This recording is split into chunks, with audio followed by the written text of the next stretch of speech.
নমস্কার বন্ধুরা, প্রতিমার রান্নাঘরে সব বন্ধুদেরকে স্বাগত জানিয়ে শুরু করছি আজকের রেসিপি।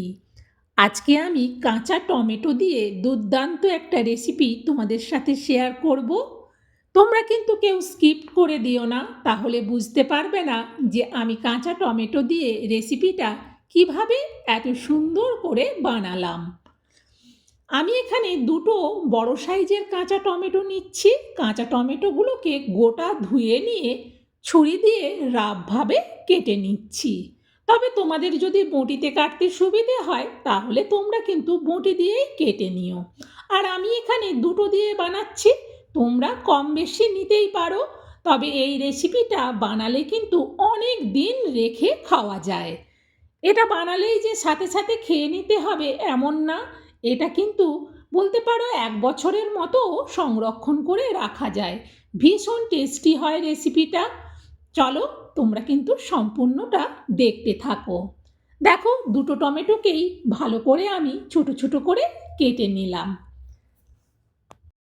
যেসব বন্ধুরা আজকে প্রথম আমার রেসিপি দেখছো, তোমরা আমার আরও রেসিপি দেখতে চাইলে চ্যানেলটাকে সাপোর্ট করে আমার বন্ধু হয়ে আমার পাশে থেকো।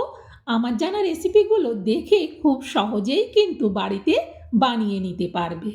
দেখো, দুটো টমেটো কেটে নিলাম।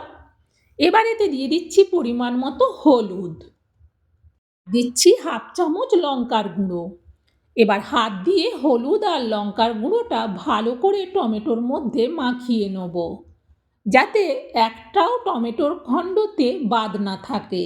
সেই জন্যে ভালো করে দেখে প্রত্যেকটা টমেটোর গায়ে হলুদ আর লঙ্কার গুঁড়োটা মাখিয়ে নিলাম। এবার এটাকে ঢেকে রেখে দেবো মিনিমাম 5 মিনিট। 5 মিনিটের একটু বেশি রাখলে অসুবিধে নেই। আমি প্রায় 5 মিনিটের একটু বাদে ফিরে এলাম। ততক্ষণ অন্য একটা কাজ করছিলাম। দেখো, সুন্দরভাবে হলুদ আর লঙ্কার গুঁড়োটা সেট হয়ে গেছে টমেটোর মধ্যে। পুরো টমেটোটাকে আমি মিক্সার জারের মধ্যে দিয়ে দিলাম। এবার এটাকে পেস্ট করে নেব, একটুও কিন্তু জল দেব না। দেখো, পেস্ট করে নিয়ে চলে এলাম।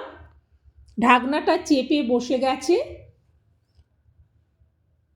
দেখো, জল দিইনি, তাতেও কতটা পাতলা হয়েছে।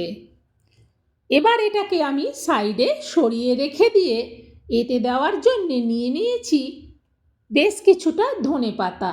এই ধনেপাতাগুলো কিন্তু আমাদের নিজেদের বাগানের। এটা প্রায় 200 গ্রামের মতো আছে ধনেপাতাটা। দেখে মনে হচ্ছে অল্প, কিন্তু অনেকটাই আছে। এবার এগুলোকে আমি রাফভাবে কেটে নেব। আমি এখানে ছুরি দিয়ে কাটছি, তোমরা চাইলে কিন্তু কাঁচির সাহায্যেও কাটতে পারো, বঁটিতেও কাটতে পারো। আর রাফভাবে কাটলেই হবে, একেবারে যে সমান করে ঝিরিঝিরি করে কাটতে হবে তা না, একটু ছোট করে মোটামুটি কেটে নিলেই হবে। দেখো, সব ধনেপাতাগুলো আমার কাটা হয়ে গেছে।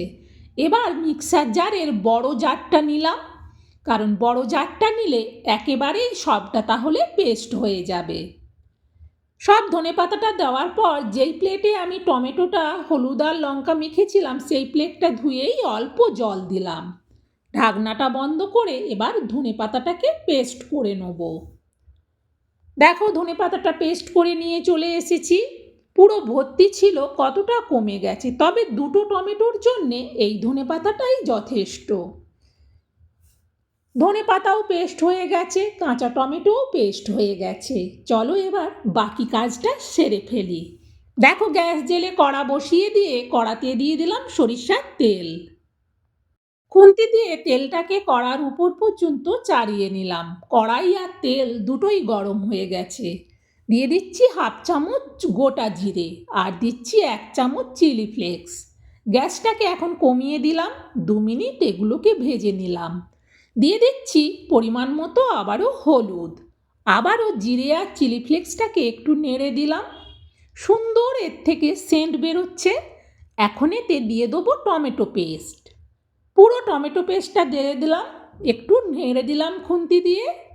আবারও দিয়ে দিচ্ছি 1 চামচ লঙ্কার গুঁড়ো।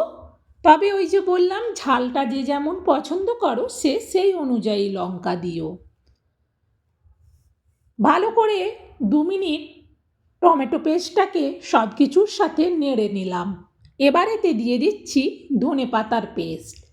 পুরো ধনেপাতার পেস্টটাকে পরিষ্কার করে বের করে নেওয়ার পর অল্প একটু জল দিয়ে মিক্সার জারটাকে ধুয়েও দিয়ে দিলাম,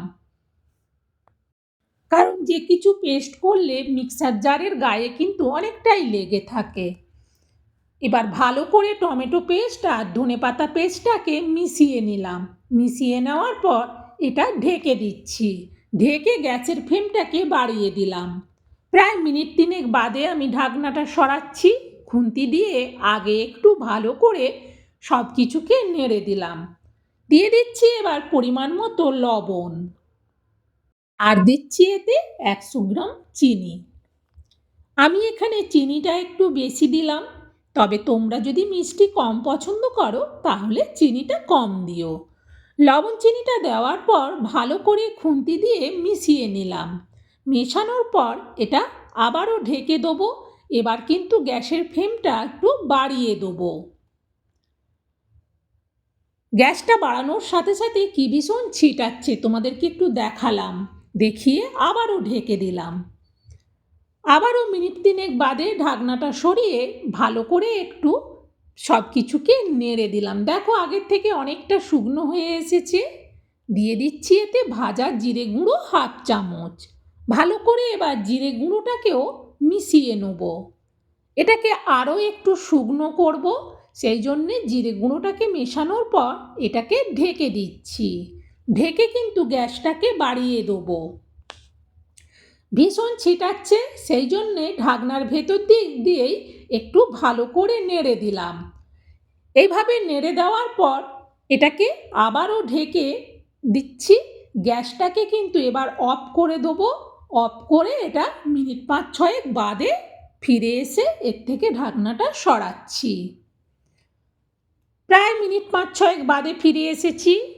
এখন কিন্তু আর ছিটাচ্ছে না। দেখো কতটা সুন্দরভাবে এটা শুকনো হয়ে গেছে। এটা যখন নাবিয়ে থাকবে বাড়িতে তখন কিন্তু আরও এটা শুকিয়ে যাবে। এবার এই কাঁচা টমেটো আর ধনেপাতার রেসিপিটা রেডি। এবার এটা আমি নাবিয়ে নেব। এটা এমনি ভাতের সাথে খেতে দারুণ লাগে, রুটি পরোটার সাথেও কিন্তু খেতে খুব সুন্দর লাগে। বন্ধুরা, এইভাবে কাঁচা টমেটো দিয়ে ধনেপাতার রেসিপিটা তোমাদের কেমন লাগলো সেটা অবশ্যই কমেন্টে জানিও। ভালো লাগলে একটা লাইক দিও আর রেসিপিটা শেয়ার করে দিও, যাতে কাঁচা টমেটো শেষ হওয়ার আগেই সবাই এই সুন্দর রেসিপিটা বাড়িতে বানিয়ে রেখে দিতে পারে। এটা কিন্তু অনেক দিন রেখে খাওয়া যায়।